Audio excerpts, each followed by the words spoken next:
নতুন রাজনৈতিক দল শুরু করতে যাচ্ছে সার্জিস আসিফ মাহমুদ মাহফুজুর রহমান শীঘ্র তারা পদত্যাগের ঘোষণা দিবে। এই বিষয়ে কিছু বলেন না। আমি সমর্থন করব সবার আগে ওদের রাজনৈতিক দলকে, কারণ ওরা দেশপ্রেমিক, প্রত্যেকটা ছেলে এরা দেশপ্রেমিক। কিন্তু কয় না, এগুলি ওই দালালি করতে করতে বুড়া হয়েছে যেগুলি, এগুলি দেশপ্রেম বলতে কিছুই নেই। এগুলির রাজনীতি আমরা চাই না, এদের রাজনীতি আমরা চাই না, আকাশ চায় না এদের রাজনীতি। আমাদের তরুণরা, আমাদের এরা রণবীর, এরা এক একজন নবাব সিরাজউদ্দৌলা, এরা স্বাধীনতার ফাইটার, এরা আমাদের নাজাতের উসিলা হয়েছে, ঠিক নয় কি? আমরা অবশ্যই তাদেরকে সমর্থন দেব, আমরা তাদের সাথে থাকবো। তোমরা এগিয়ে যাও, তোমরা এখন এই দেশের মালিক, এই দেশের নবীন প্রবীণরা তোমাদের সাথে থাকবে ইনশাআল্লাহ। আর যে দলগুলি তোমাদের সাথে মিল রাখবে তাদেরকেও আমরা মেনে নেব। কিন্তু বেমিল সংঘাতে যারা যাবে, বোঝা যাবে ওরা ভিন্ন দেশের দালাল, ফ্যাসিবাদের দালাল, খুনের সহযোগী। ওই খুন আবার জাতির উপরে চাপিয়ে দিতে যাচ্ছে, এটা মানা হবে না ইনশাআল্লাহ।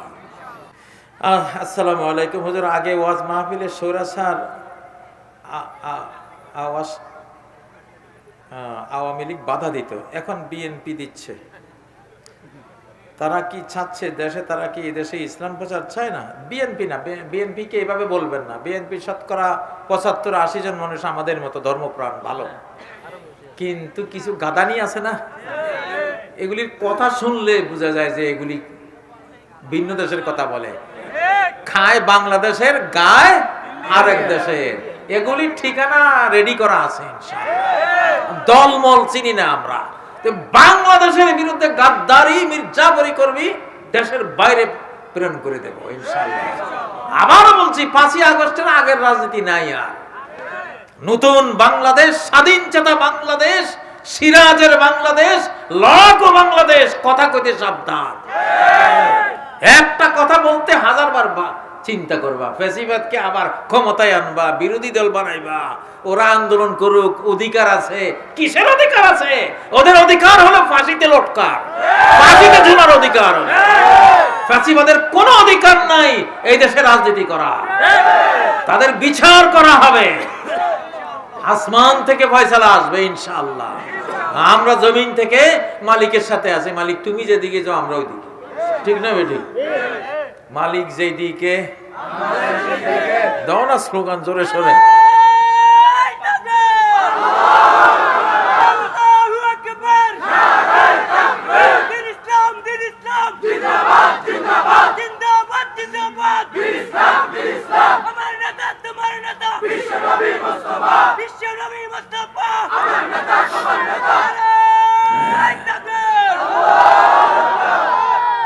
ওয়াজটা কালকে করব এই সূরা কাহাফের, ইনশাআল্লাহ মিডিয়ায় পেয়ে যাবেন। তো বাংলাদেশে আমি বাস্তবিকই বলছি, 5ই আগস্টের আগের যত রাজনৈতিক ধারা দুরান আইন কানুন তোমরা করছো, এগুলি এখন একটাও নাই। আল্লাহর মায়ের আসার পরে আগেরগুলি থাকে না, বাতিল হয়ে যায়। আজ জাতি আল্লাহর মায়ের শেষ হয়ে গেছে, আর নাই। সামুদ জাতি শেষ হয়ে গেছে, ফেরত আসে নাই।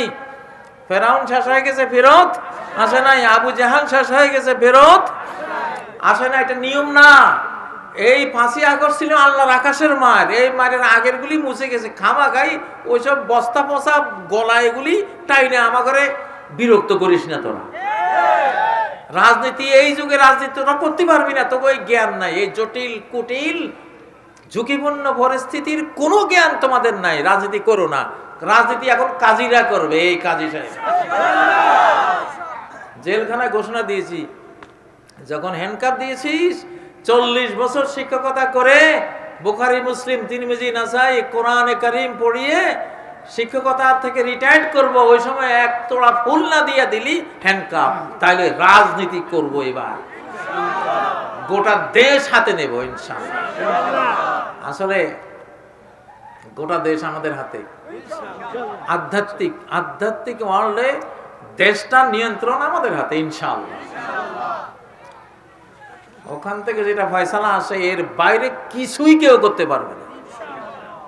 শাহজালাল আর গৌর গোবিন্দের লড়াই শুরু হয়েছে। নতুন শাহজালাল আর নতুন গৌর গোবিন্দের লড়াই। রেজাল্ট একটাই। রেজাল্ট কি? একটাই।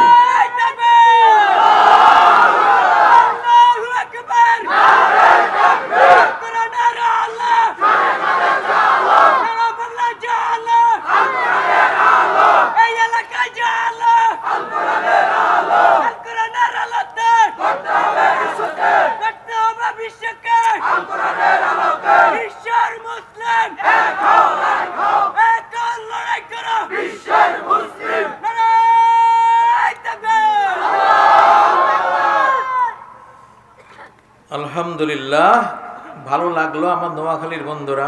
ও, রাজগঞ্জের যে কাহিনীটা আমার বাবার মুখে আমি শুনেছি। আমার বাবা বললেন এই রাজগঞ্জ এলাকায় উনি যেখানে থাকতেন প্রচুর জঙ্গল ছিল। মুরব্বীরা বলতে পারবেন, সয়ানি এলাকায় প্রচুর জঙ্গল, সুন্দরবনের মতো জঙ্গল। শিয়াল ছিল হাজার হাজার।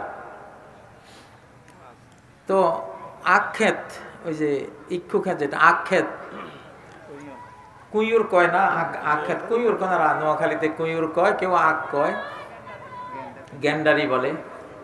তো আখক্ষেতের মালিক দেখলো যে শিয়ালে তো আখ খায়, রাত্রে আসি আসি খায়। তো উনি গুলি করে একটা শিয়াল মেরে ফেলছিলেন। ওনার বন্দুক ছিল, একটা শিয়াল মেরে ফেলছে। এরপরে 3-4 দিন 5 দিন আর কোনো শিয়াল নাই, আসে নাই। একদিন তখন বাজারের দিন ছিল, সকালবেলায় চিৎকার দিতে দিতে, হুক্কা হুয়া চিৎকার দিতে দিতে হাজার হাজার শিয়াল জঙ্গল বন বাদার উজাড় করে বের হয়ে সবাই ওই আখ খেতে গেছে। আখ খেতে গিয়ে গোড়া থেকে আখগুলিরে ধরে চিবাইতে চিবাইতে চিবাইতে আগা পর্যন্ত গোটা আখ ক্ষেত সবাই ফেলেছে। এই আপনাদের এই এলাকার ঘটনা আমার পিতার মুখে আমি নিজের কানে শুনছি।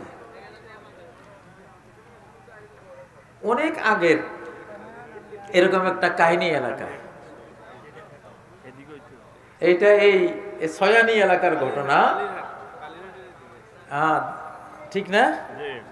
এরকম কাহিনী আছে। কালীর হাট বলেন, শিয়ালের হাট বলেন, তো ধরুন শিয়ালের হাট। কাহিনীটা কেন বললাম, যদি কেউ একটা বাংলাদেশি মারে, এ সয়ানি শিয়ালের মতো করবো আমরা, গোড়া থেকে কামড়াইয়া আগা পর্যন্ত মাটিতে মিশাই দেব। অতীতের ফ্যাসিবাদের, সেই খুনি ফ্যাসিবাদের কোন পদক্ষেপ যদি কেউ নেয়, গোটা বাংলাদেশ এ সয়ানি শিয়ালের মতো সংঘবদ্ধ হয়ে তাদের উপরে ঝাঁপিয়ে পড়বে ইনশাআল্লাহ। ঠিক আছে তো? এই জন্য শিয়ালের কাহিনীটা শোনাইলাম।